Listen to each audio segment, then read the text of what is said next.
Hello, my name is Jared Wilson. Welcome to my AEP 880 Module 6 Communicating and Advocating for School and Community Needs video.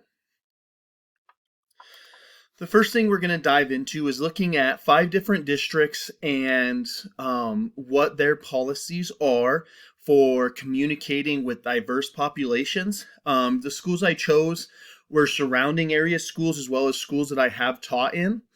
We have Fremont RE2J, which is in Florence, Colorado. We have District East Ontario, which is in La Junta, Colorado. We have District 60, which is Pueblo City Schools. And then we have District 70, which is surrounding area Pueblo.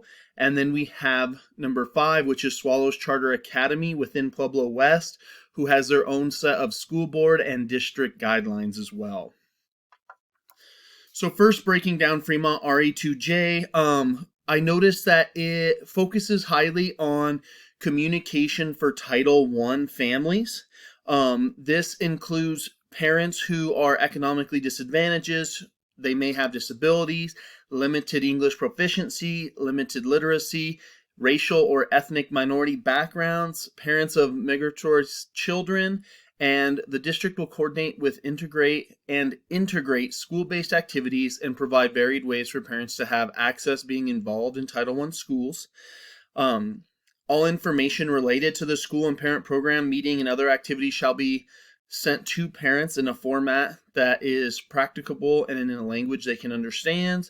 And Title I schools will send monthly newsletters to parents, provide training and information regarding these initiatives, school accountability meetings, and request of parent volunteer activities. So breaking down that policy, to identify specific populations. The policy does identify specific populations and how there are harder to reach families. It does not talk a ton about diverse methods of communication, other than that there would be diverse methods. There are opportunities for communication. It talks about email, talks about monthly newsletters. It discusses having designated coordinators per school, per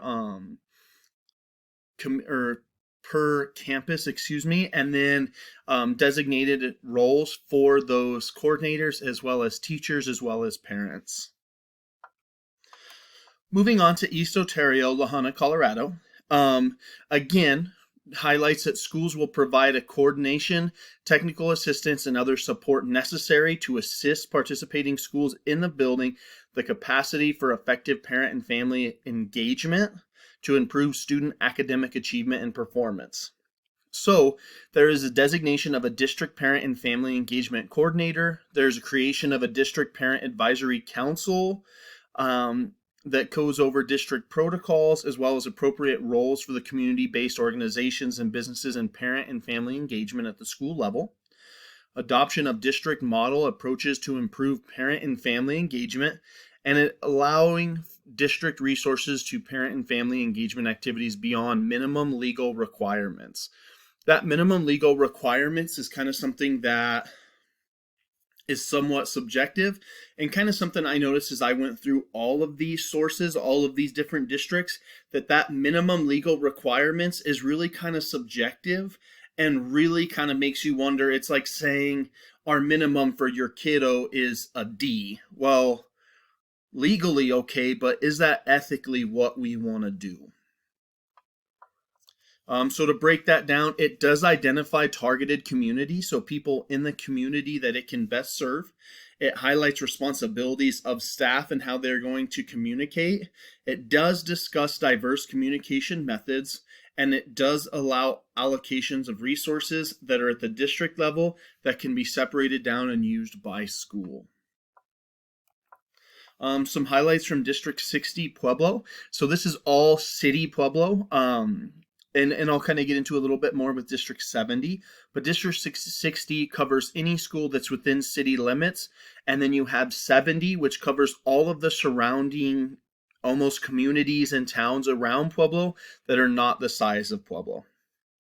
So parents shall be involved in extent possible in planning and designing implementation of Title I program. You'll notice I chose Title I for all of these schools. So far, the reason I chose to highlight those are because it gives the most specific approach to how a district is going to communicate with the parents and the families. Other than that, it's really bland, very vague, and does not give a lot of interpretation as to how they're going to communicate. But when I was able to identify their Title I programs and how they communicated with those types of parents, it was much easier to see how they were going to proceed through communicating. So the goals of parent involvement is to inform parents the reasons their children will participate in the program and get specific instructional objectives and methods, supports the efforts of parents to work on the instructional objectives of the program at home and to understand the program requirements, does offer to train parents, train teachers, and principals to build partnerships between school and home, and to train all staff with Title I to work effectively with parents. It discusses how parents should be informed annually in Title I, and there are parental involvement requirements. And it says district personnel shall make every effort to ensure opportunities for all parents to participate, including parents who lack literacy skills or do not speak English. Again, a breakdown of this policy is to focus on the importance of communication. It does identify specific populations such as families who lack in academic skill, as well as in it also helps identify families and people in the community that may speak a separate second language. It does highlight on training opportunities for both staff and parents, and it does highlight the annual communication and updates that parents should be expecting from the school. So District 70, it highlights more on the curriculum and material. So it talks about how every student, every family will have access to the curriculum. It also talks about how there will be training for students and staff to identify and alleviate private problems of discrimination. Highlights where student access, where they can review programs, activities, and practices to make sure that all students have equal access to those and are not segregated except when permissible by law or regulation. It highlights district support, that district resources are equitable distributedly among school programs, including but not limited to staffing and compensation, facilities, equipment, and related matters. Student evaluation instruments, so the review of tests, procedures, and guidance and counseling materials for stereotyping and discrimination. And then for discipline, so the review of disciplinary records of any relevant data to ensure equitable implementation and application of board discipline policies.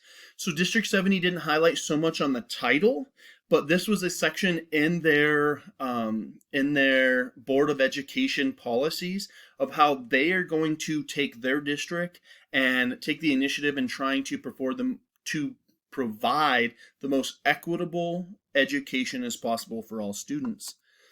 Breaking that down, so it specifically addresses staff training.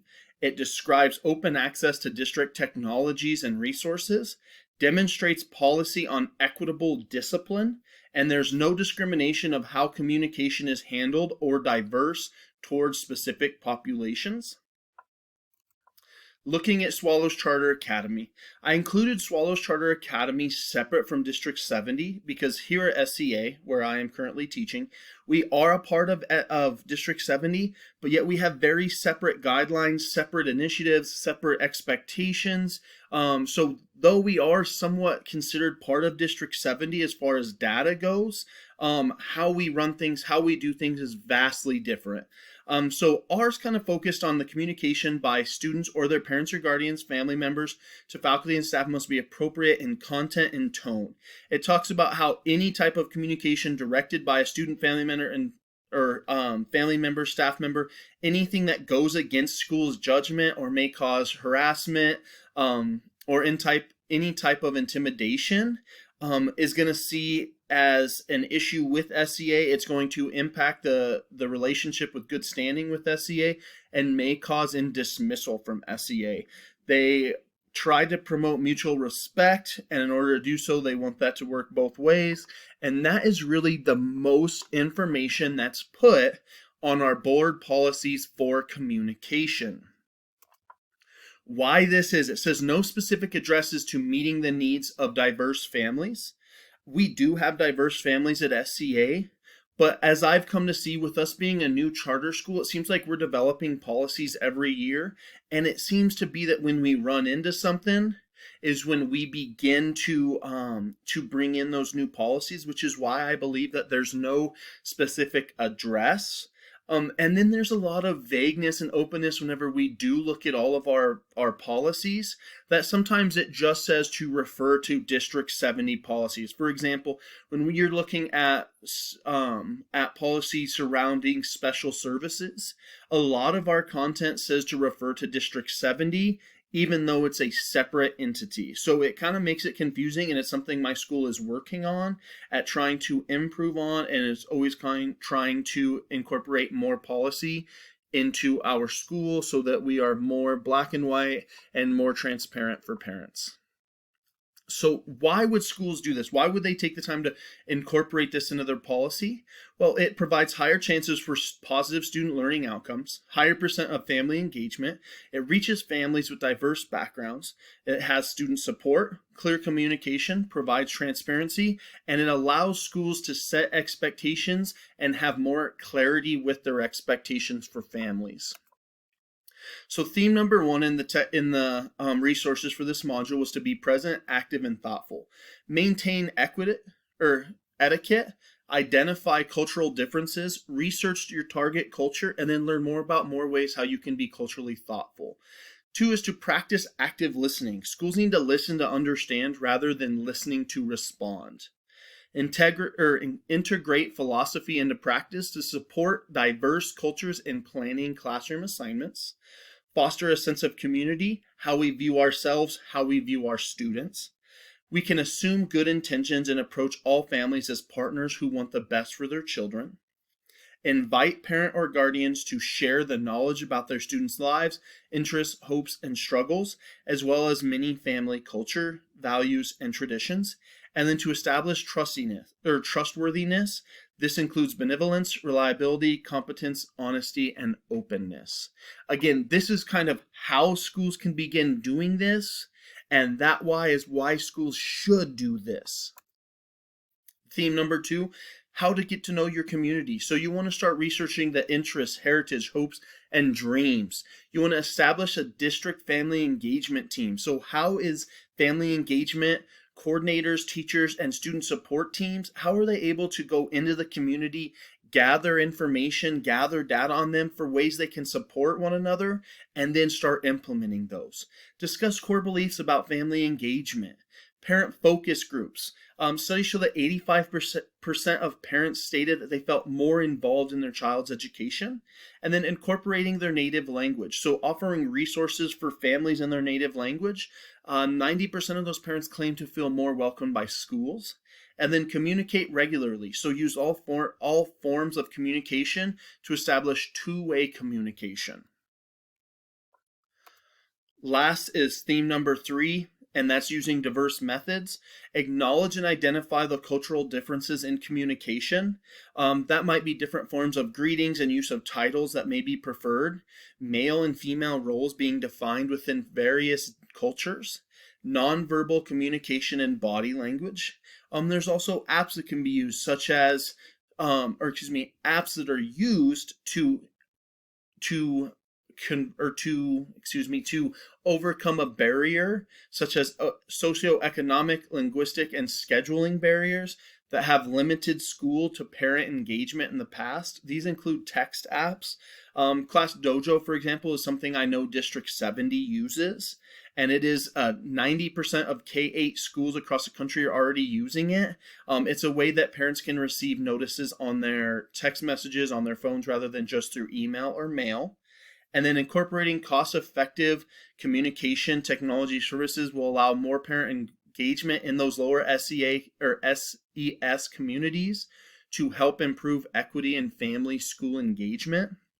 And again, these 3 themes are the big 3 themes that kind of support how great reaching out to these diverse families can be and how it can benefit their school. Here's an example of the correlation for this assignment.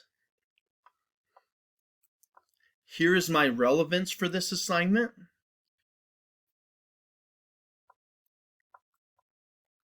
Here is my reflection of this assignment